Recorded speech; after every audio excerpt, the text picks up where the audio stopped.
Hello, everyone. Welcome on into a special edition of the Wolverine podcast and the Wolverine here on YouTube. If you guys are watching the video edition, or if you're watching on our website, Anthony Broome here with Clayton Sayfie after what has been a pretty crazy 20 hours or so, really kind of 72 hours going back to Jim Harbaugh's decision to leave for the Los Angeles Chargers. But Michigan football has a brand new head coach. It is Sherrone Moore, despite all of the bluster and all of the noise about gosh, why aren't they moving quick enough? Why weren't they prepared for this? Well, it took less than 48 hours or a little over 48 hours to finalize the deal. Sherrone Moore is the 21st head coach in Michigan football history. That was announced about 7 o'clock on Friday night. Quick turnaround to Ann Arbor, 11 a.m. Saturday morning for his introductory press conference. Anthony Broome, again, here with Clayton Sayfie. Clayton, before we get into the meat and potatoes of what we talk about, and again, it'll be a quicker little special edition episode here. We'll be back Monday to tie up some loose ends with the Jim Harbaugh era and talk about some other stuff with Sherrone, what's next. But given that, the last couple days have been it's been kind of breakneck in terms of the speed at which all of this has gone down. Michigan has its new head coach. Yeah, no doubt. Exciting day over at the Young Center, I believe it's called, Champions Center, between Chrysler and the Big House. It was, a pretty cool moment to see Sherrone Moore named as the head coach. It's always kind of one of those historic moments. There's 21 head coaches now in Michigan football history. I don't know how many of them had press conferences back in the day, so maybe a dozen or more introductory press conferences. So definitely a historic moment. But they have their new head coach within a couple days. I wonder. And so they split off Sherrone Moore and Ward Manuel after the press conference for us to be able to talk to them. You were over with Ward, so I didn't hear that. But, I wonder at what point the waiver went through. Have to do your due diligence, kind of last minute, tightening things up before you can offer Sherrone Moore the job. Like you wrote earlier, they had a long interview on Thursday, just, right after Jim Harbaugh left the night before. So it seems like it came together as quick as it could have, and now Michigan can move forward. Sherrone Moore talked about, how, and I think they purposely had this press conference Saturday. He's going to be introduced at the basketball game at 5 o'clock against Iowa, the under 12 media timeout in the first half. If people are curious, they're probably listening afterwards. But then it's hit the road recruiting, make sure you can keep your players and hire a staff. So things are moving quickly here because it's January 27th. And, Michigan is in that spot because one, it won the national championship, and two, it had a coach good enough to go to the NFL. Two things you wouldn't trade necessarily, but also it puts them at a little bit of a disadvantage timing-wise. So I think that's why it's important to get this day over with and for them to now hit the ground running. Yeah, and I'd stop short of saying that they lit the first 2 weeks of the offseason on fire, but given, like you said, the timeline of playing in the last game of the season and then with the NFL's hiring timeline, like that was always going to be how it played out, regardless of if Michigan made the college football playoff, made the national title game. We figured there would be that interest there in Jim Harbaugh. But I think where we'll start here, Clay, is with that timeline. According to Ward Manuel, Jim Harbaugh called him on Wednesday and disclosed that he would be taking the job. As early as, I believe, Thursday morning, he interviewed Sherrone Moore for the position. They spoke for a few hours, and then about 15 minutes or so, and granted, 15 minutes or so before the announcement was made on social media, that deal was done, signed, and finalized. But they had been talking several hours up to that point. So it seems like they did get the waiver. Again, I didn't make it over to Ward in enough time if he had addressed that or not. And Manuel had also disclosed that, yeah, I mean, when it became not clear, but when you had to start thinking about the possibility of a future without Jim Harbaugh, there was obviously Sherrone Moore's name was at the top of his list.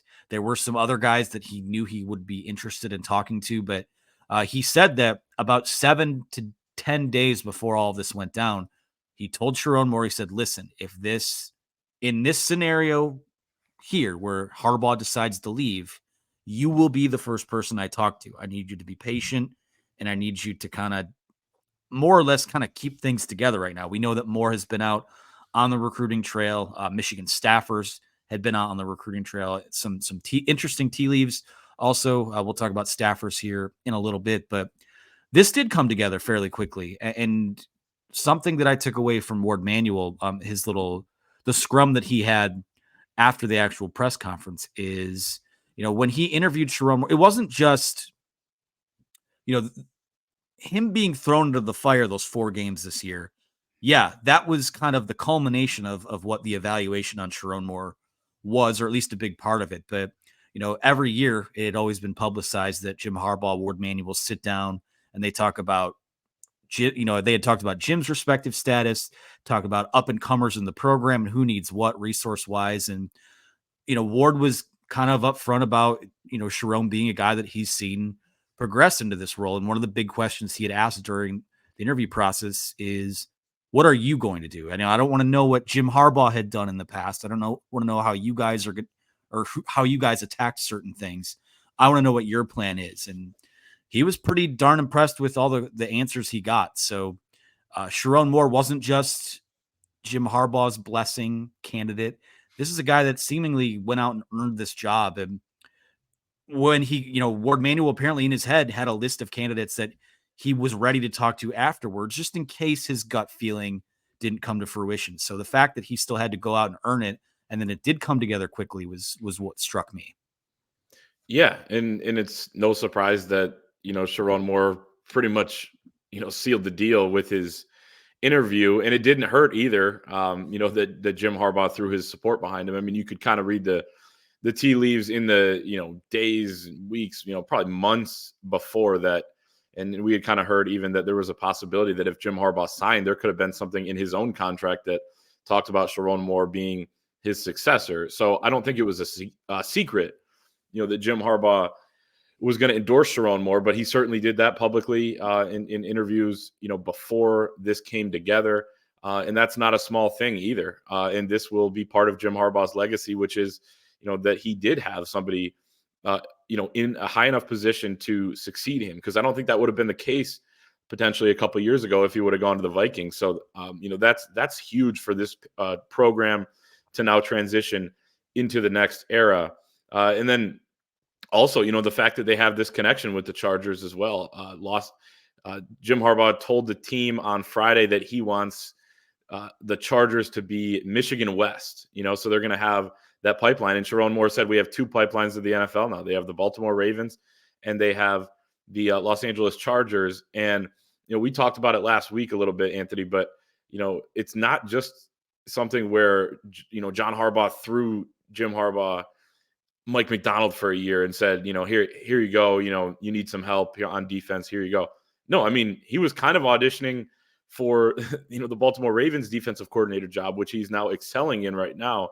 That can be something that happens down the line with the Chargers and Michigan going back and forth. Sherrone said that he thinks Jim could draft some of their guys this year. He thinks he could sign some of them that go undrafted and others that are already in the league. So this is going to be a long and fruitful relationship between Jim Harbaugh and Michigan. And by the way, Ward said that they're trying to bring Jim back as an honorary captain for one of the games this fall. So that would be pretty cool. But it came together quickly. Jim Harbaugh had the endorsement, and that relationship is going to carry on, were some of the things that really kind of, stood out to me as we heard everybody talk today. Yeah. And you and I had sort of talked about this on the way out of the building in that, it doesn't often happen in college football coaching searches. And really this wasn't much of a search where everyone is unanimously on board, even going back to, who would win the Game of Thrones, so to speak, after Lloyd Carr retired. Like there were factions with that. There were factions when Brady Hoke was hired. Jim Harbaugh was kind of the white whale when he was hired. So that's certainly in so many ways, he is just a one-of-one situation, but this has unanimous support. And it's a guy that, I did a radio hit right before we went into the press conference. And I said, take away, who he worked for, what his affiliation is, and just look at it as, the offensive coordinator and a 6-year assistant, one of the key assistants on a team that just won the national title. Its team just won 3 straight conference championships and, made those trips to the college football playoff. He's qualified. I mean, he would have been qualified for, the Washington job if he wanted it. I know Jim Harbaugh was texting with Larry Lage today and said that apparently Northwestern had called him, when they had to make their change last offseason or in the summer. So there is, there are other teams that would have wanted him. And again, that's different than just Michigan's a blue blood program, and you're just coming off a national title. But this isn't just like it's not nepotism hire because he's not a Harbaugh, but this isn't just, hey, let's plug this guy in because he's been here. He's a qualified guy, and I think one of the up and comers in this profession. And operationally, things are going to look different. But he is qualified. And something that struck me as we kind of wrap up the Ward Manuel part of this conversation is, Ward opened the press conference by saying, he met with the Michigan team on Thursday, and a player, an unnamed player, he wouldn't say who it was. I assume it was someone in a position of relative leadership on the team. Didn't you kind of picture Donovan Edwards doing it? That's exactly who I pictured. And Donovan Edwards was there today, by the way. So very excited. Anyone worried about any of these guys getting poached? I don't think that's happening. That's a aside here, but a player pulled aside Ward Manuel and said, "Ward, you know who we want."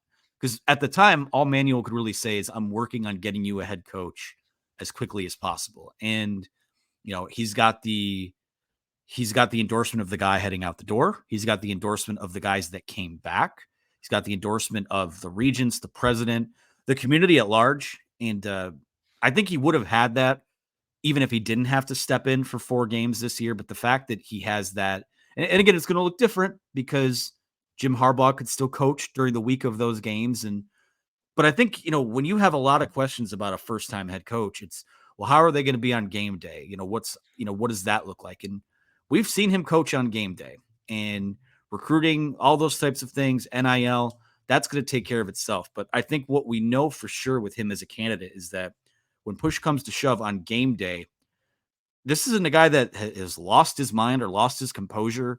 I thought did a really nice job when he stepped in there. So qualified, it's who everyone wanted. And now it's time to go to work. I mean, they less than 20 hours later, everything's, kind of been worked out, and he's the guy moving forward. And that's, now you get to build on some stability, which love Jim Harbaugh, didn't get to do that as much the last few off seasons. So this is it's a different era, but I think it is one that people should be excited about.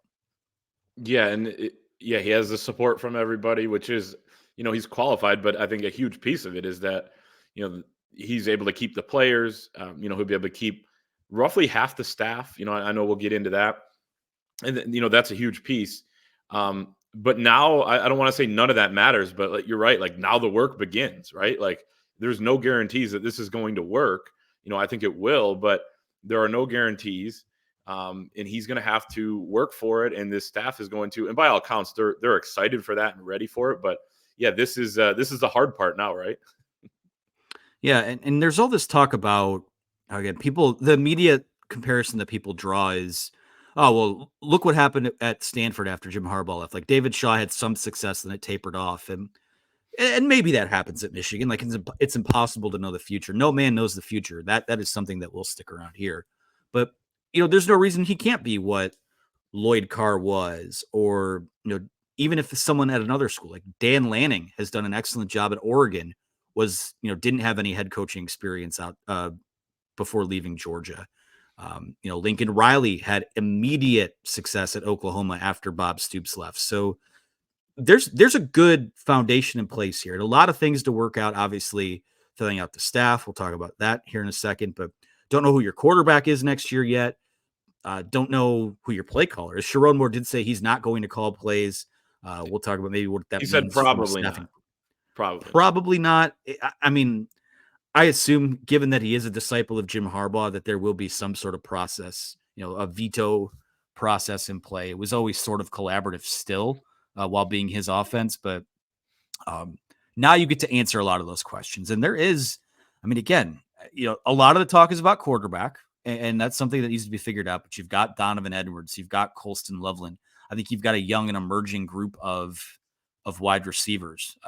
You could talk yourself into this being a pretty good football team as soon as next year, but now you get to build onto that too. And that's pretty exciting. But what do you think? Let's talk about staff a little bit, because a couple big updates here on Saturday morning. I haven't seen official word of this anywhere yet, but it does seem like Jesse Minter is off to the NFL. Conflicting reports, whether he'll join Jim Harbaugh or not. I assume that's his destination. Ben Herbert is the biggest piece of the puzzle of all of this. And there's a lot of momentum, and Ballas, has talked to, I think, 4 or 5 people at this point that have heavily insinuated that he's sticking around. And media tried to speak with Ben Herbert at Sherrone's presser. He sort of declined and said today's about Sherrone Moore. But, unless there's some kind of fight or bidding war that breaks out, Michigan's going to keep Ben Herbert. And that's arguably as good a piece as Jesse Minter would be to have kept around. Having that the physicality and the guys getting their bodies right, that's major, and that's a major win for Michigan if that does come to pass. Yeah, and the culture too, just kind of keeping it intact, and apparently, and this doesn't surprise anybody because winter workouts started recently, but Ben Herbert played a big part in kind of keeping everyone together here in this time when their head coach was interviewing for different NFL jobs, and then they had the couple day period there where you didn't have a head coach. So again, that doesn't surprise anybody, but it just shows you the kind of impact that a strength coach can have on a program. So that's massive. And then I'll just run down the list too of the assistant coaches that were at the press conference and talk about some of the other ones. But Kirk Campbell was there, Grant Newsome was there, Mike Elston, Ron Bellamy, Jay Harbaugh, Steve Klingscale, believed to be out recruiting, and then Mike Hart, according to Chris Ballas, was in Nashville for his daughter's gymnastics meet. I think the most surprising one was that Jay Harbaugh was there. A lot of people assume that he's going to head to Los Angeles with Jim, and he still, probably will, in my opinion, out of a hunch there. But it was kind of cool to see him support, wearing the Michigan gear with the rest of the staff. And two, he's a Michigan coach until he's not. So, I guess in hindsight, not overly surprising that Jay made it, but, just kind of a cool thing there. But yeah, Jesse Minter not there, as well as Klink and Hart. And it seems like Minter's headed to Los Angeles, which is obviously a big loss. But I think something important to note as well is a couple things. One, Sherrone wants to get the staff complete as soon as possible, he said. And two, he said he wants to keep the philosophy the same on both sides of the football. Now, whether that means you actually get a guy with the kind of Ravens defense of background or not, I think that's going to be big for the defense, that they will keep a similar system. And the other guys can help even that coordinator come in and learn it. But offensively, you're going to obviously have a very similar vision with Sherrone Moore as your head coach. Potentially Kirk Campbell coming in as offensive coordinator. He kind of hinted at that because he said he probably won't call plays, but that he hasn't, somebody in mind that he thinks will, likely get that job. You would assume that's Kirk Campbell. That's kind of been the buzz in recent days as well. But yeah, you can retain around half the staff here, probably get a Kirk Campbell promotion at offensive coordinator, which he has called plays in the past, not at a Big Ten Power 5 level, but or Power 4 level, I guess I should say. But has, called plays nonetheless, called plays when Sherrone was suspended in the opener against East Carolina. And then defensive coordinator, going to be the first big hire that Sherrone Moore has to make, it seems like. Yeah, and I think it's an appealing job too. I mean, given that, you have Mike Elston already on your staff, who's one of the best defensive line developers in the country. You've got a room full of guys that, I mean, there's a lot of questions about this roster next year, but defensively, outside of depth, I mean, this is a national championship caliber defense still, I think. And that's going to be appealing. Do you go back to that Baltimore Ravens tree? You've got the dual Harbaugh trees now in the NFL. So, that connection helps. It's appealing too, because the last two guys are now NFL, or not officially yet for Jesse, but going to be NFL. Well, it's appealing too, because we know the money that's left over in the banana stand, so to speak, right? Like there's always money in the banana stand. There's always money in the banana stand. And you can you can feasibly go get just about whoever you want from a salary perspective if you choose to tug on that thread. And again, I don't think this is a situation where you see Elston get promoted or Steve Klingscale get promoted. Maybe they get, Steve Klingscale already has the co-defensive coordinator tag, but assume everyone that sticks around gets paid more. But they can go out and pretty much get whoever they want. And from a staffing perspective too, or a philosophy perspective, I should say, a big change in the last 3 years was, that first 5 or 6 years of the Harbaugh era, you had your tenets, right? Like, this is what we're going to be. Gosh darn it, we're not going to move off this. Think Don Brown's defense, right? a big shift in all of this was being position or schematically flexible given the talent that you have at each position and what the strengths and weaknesses of your team are. And so when Sherrone says they want to keep things the same from a philosophy standpoint there, I think that's to me the biggest key to all of it. And that's what they will do, I assume. And that could mean some changes on offense. I mean, certainly that offense is going to look a lot different next year, regardless. Even if a lot of those tempo type of things stay in place. But the ability to, the reason that this thing turned around under Harbaugh these last few years is that you empowered these younger guys to be pliable, to be flexible, to be prepared for anything. And I think more than anything else, when you look at what Sherrone Moore is going to lean on, and you have your pillars of the program, right? But I really do think that this isn't going to be, oh, well, we're just going to be a smash mouth team and we're going to run the ball 40 times a game.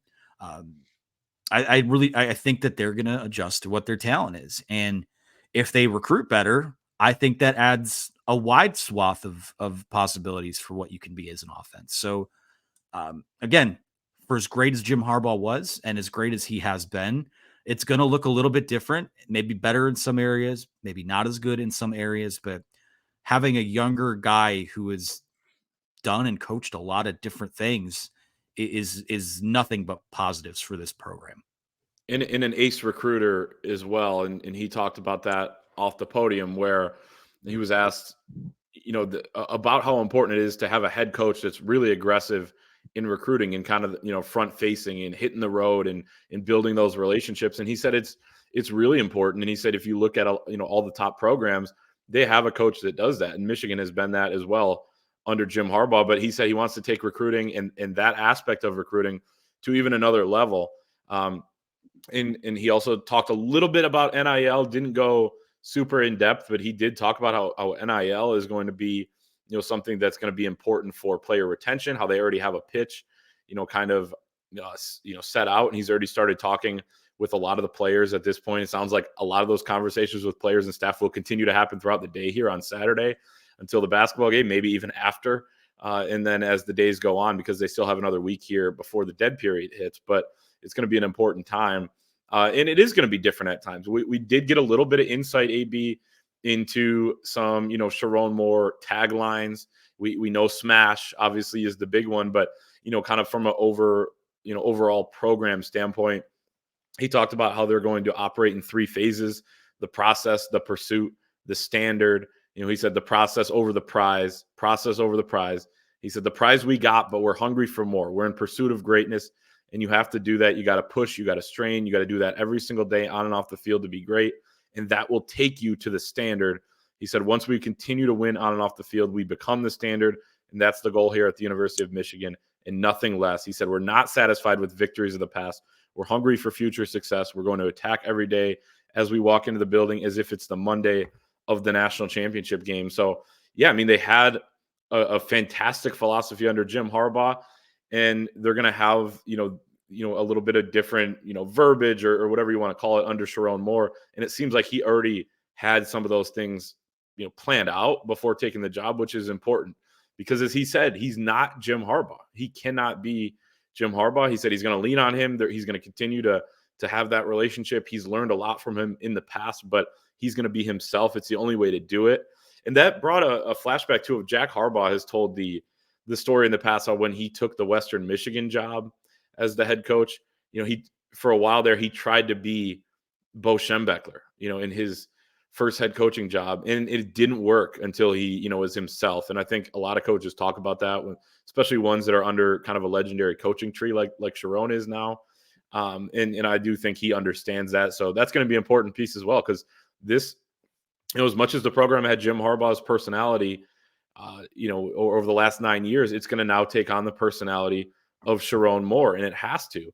And by the way, those two have a pretty similar personality. I thought my favorite thing of the day was the story of Sherrone's interview when he was interviewing for the tight end coaching position in back in before the 2018 season. And he said the first thing he did is he pulled a chair out and started demonstrating on how to run block. Harbaugh got up, tightened his belt, and wanted to be blocked, and Sherrone said, "Oh, I'm going to knock this guy out if I do that." But yeah, as a former offensive lineman, of course. But those two from the beginning, I think, hit it off. So the personality is going to be similar, but it is going to be Sherrone's team, and it has to be.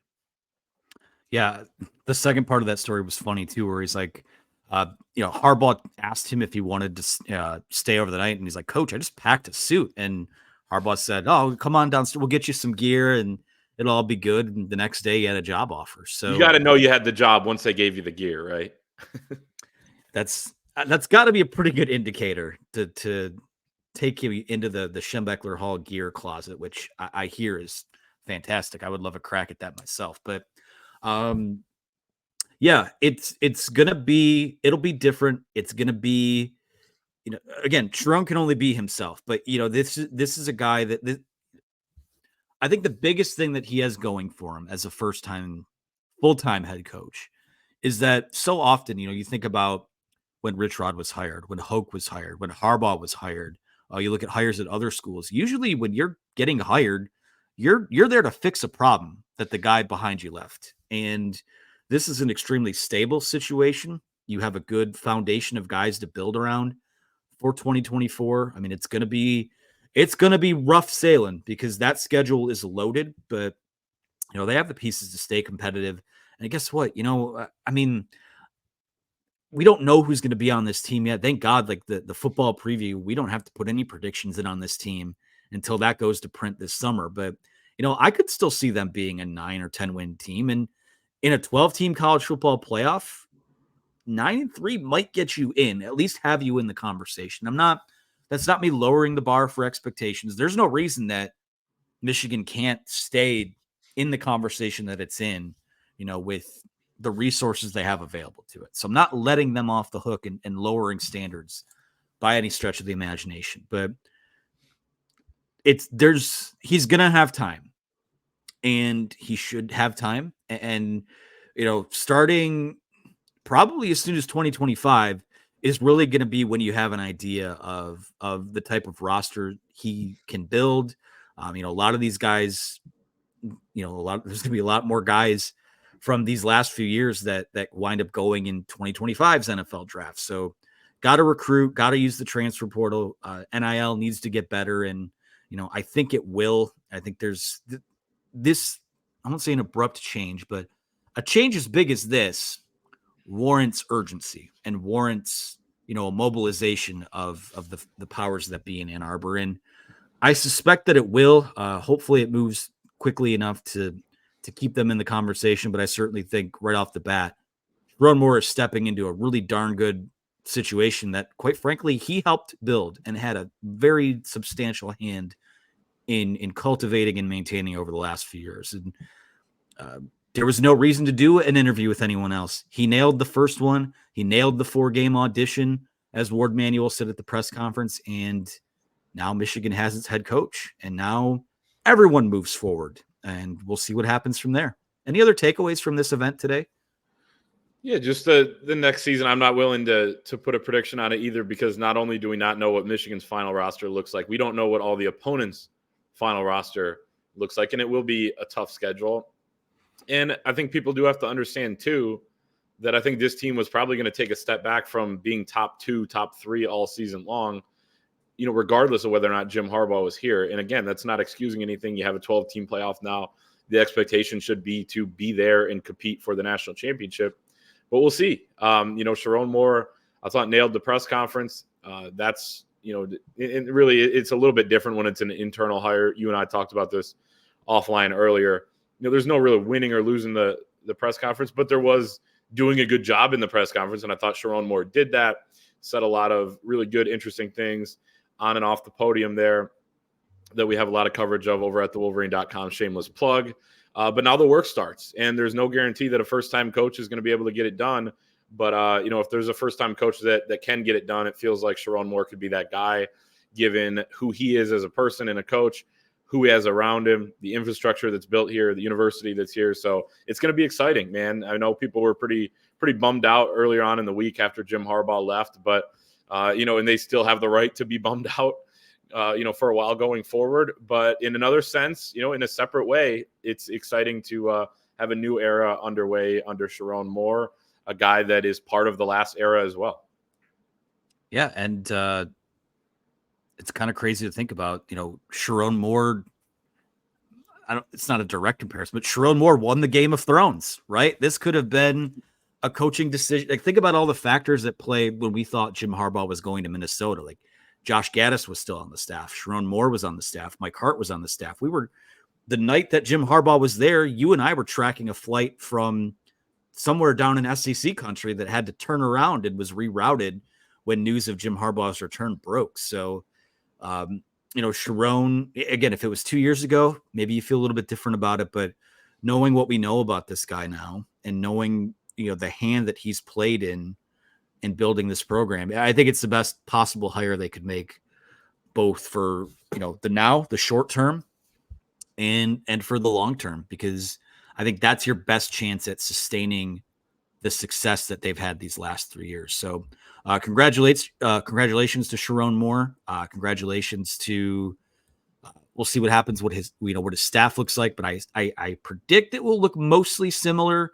Obviously the defensive coordinator hire is going to be huge. Think maybe some hires in the recruiting department would be helpful.